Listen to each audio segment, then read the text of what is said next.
सनातनियों से एक निवेदन है, अगर मुख्यमंत्री प्रधानमंत्री हमको दक्षिणा देना चाहते हैं तो आपको भी एक दक्षिणा देनी है कि 27 जनवरी को 17 सेक्टर में अगर जगह बैठने की ना मिले तो खड़े रहो, खड़े होने की ना मिले तो जाम लगाओ, और इतनी अच्छे से ईमानदारी से मांग रखो और कहो कि अगर वक्फ बोर्ड है तो सनातन बोर्ड हमें चाहिए ही चाहिए।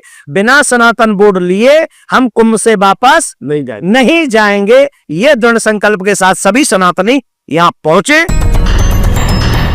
सनातन बोर्ड की मांग अब तीव्र होने लगी है। प्रसिद्ध कथावाचक देवकी नंदन ठाकुर लंबे समय से सनातन बोर्ड की मांग कर रहे हैं। अब 27 जनवरी को देवकी नंदन ठाकुर महाकुंभ में धर्म संसद करने जा रहे हैं, जिसमें वह साधु संतों को एकजुट करके एक मंच पर ला रहे हैं। 23 जनवरी को देवकी नंदन ठाकुर ने पत्रकारों से बातचीत करते हुए दो टूक सख्त शब्दों में कहा कि धर्म संसद में सनातन धर्म की सुरक्षा के लिए सनातन बोर्ड की मांग सभी पत्रकार बंधुओं का हम अपने हृदय से स्वागत करते हैं।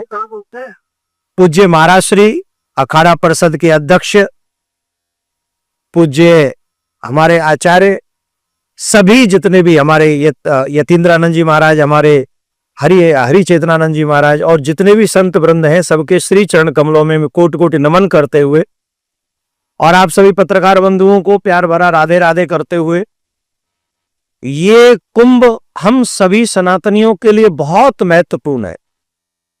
और यहां जब से कुंभ प्रारंभ हुआ है, सनातन जगत की दशा और दिशा दोनों निर्धारित होती हैं।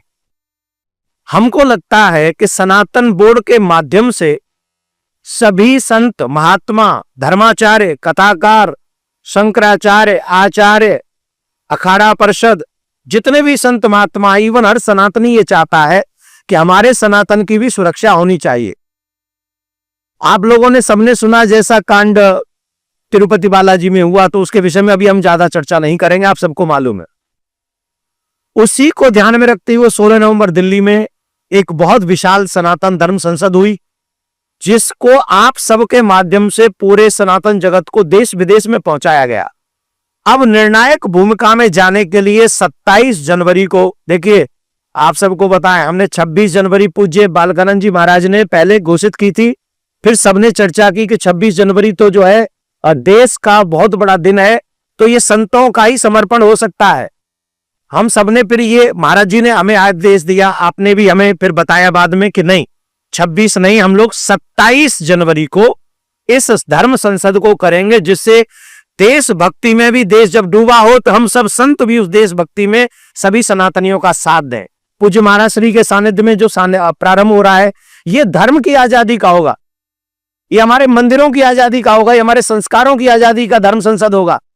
अब आप कह रहे होंगे कि आप आजाद नहीं है, तो आपके चैनलों पे मैं ये कह सकता हूं, हम सभी ये कह सकते हैं कि हम आजाद नहीं है। भाई हमारा धर्म आजाद नहीं, हमारे मंदिर सरकारों के अंडर है, हमारे गुरुकुलम बंद कर दिए गए हैं, हमारी गौ और सड़क पे भटक रही है, हम आजाद अभी भी नहीं है। हमारे बच्चे, हमारी बहन बेटियों को स्कूलों में नचाया जा रहा है, हमारी संस्कृति आजाद नहीं है अभी भी। इस बात को आगे बढ़ाने के लिए हमें सनातन बोर्ड चाहिए।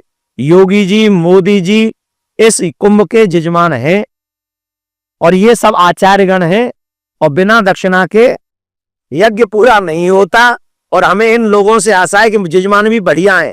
जब बढ़िया यजमान होते हैं ना, तो आचार्यों को खुशी होती है कि अच्छी दक्षिणा मिलेगी। तो अच्छी दक्षिणा यही होगी कि पूरा सनातन जगत हजारों वर्ष तक सुरक्षित हो सके, ऐसे सनातन बोर्ड का गठन हो। और निवेदन, पूज्य महाराज श्री आप सबने ये बताया है कि हम प्रत्येक अखाड़े परिषद का प्रतिनिधित्व उसमें रहेगा, प्रत्येक अखाड़े का प्रतिनिधित्व उसमें रहेगा, चारों शंकराचार्यों का प्रतिनिधित्व उसमें रहेगा, चारों जो जगत गुरु इत्यादि हैं, जो हमारे निम्बार्क संप्रदाय, माधवा, उनका भी इसमें सबका समावेश रहेगा। ये सनातन बोर्ड ऐसा होगा जिसमें बड़ी बड़ी संस्थाओं का भी समावेश होगा। किस लिए होगा? जिससे सभी धर्मज्ञ, मर्मज्ञ, वेदज्ञ, पुराणज्ञ ये सभी मिलकर सनातन जगत को सही दिशा दिखा सकें। इसका प्रारूप क्या होगा? पूज्य महाराज श्री के सानिध्य में 27 जनवरी को हम सब आपके सामने प्रस्तुत करेंगे। अभी आपको आगे की चर्चा हमारे पूज्य बालकानंद जी महाराज बताएंगे। पूज्य महाराज श्री बताएंगे। मैं देखो बार बार नाम इसलिए लेता हूं, मैं डरता हूं नाम लेने से। बड़ों का नाम कभी नहीं लेना चाहिए, हमें सिखाया गया है। अब इसका मतलब मैं जो कहता हूं संत चरणों में प्रणाम, इसका मतलब यही है कि मैं सभी का नाम नहीं लेना चाहता अपनी वाणी से, क्योंकि हम लोगों को बताया पाप लगता है। पर आपके चैनल के माध्यम से 1 मिनट में एक बात कह के खत्म करूंगा, फिर पूज्य बालकानंद जी महाराज कहेंगे, फिर हरि चेतनानंद जी महाराज कहेंगे, और फिर आगे भी यतीन्द्रानंद जी भी अपनी बात रखेंगे। सनातनियों से एक निवेदन है, अगर मुख्यमंत्री प्रधानमंत्री हमको दक्षिणा देना चाहते हैं तो आपको भी एक दक्षिणा देनी है कि 27 जनवरी को 17 सेक्टर में अगर जगह बैठने की ना मिले तो खड़े रहो, खड़े होने की ना मिले तो जाम लगाओ, और इतनी अच्छे से ईमानदारी से मांग रखो और कहो कि अगर वक्फ बोर्ड है तो सनातन बोर्ड हमें चाहिए ही चाहिए। बिना सनातन बोर्ड लिए हम कुंभ से वापस नहीं जाएंगे। ये दृढ़ संकल्प के साथ सभी सनातनी यहां पहुंचे, ये हम आपसे प्रार्थना करते हैं।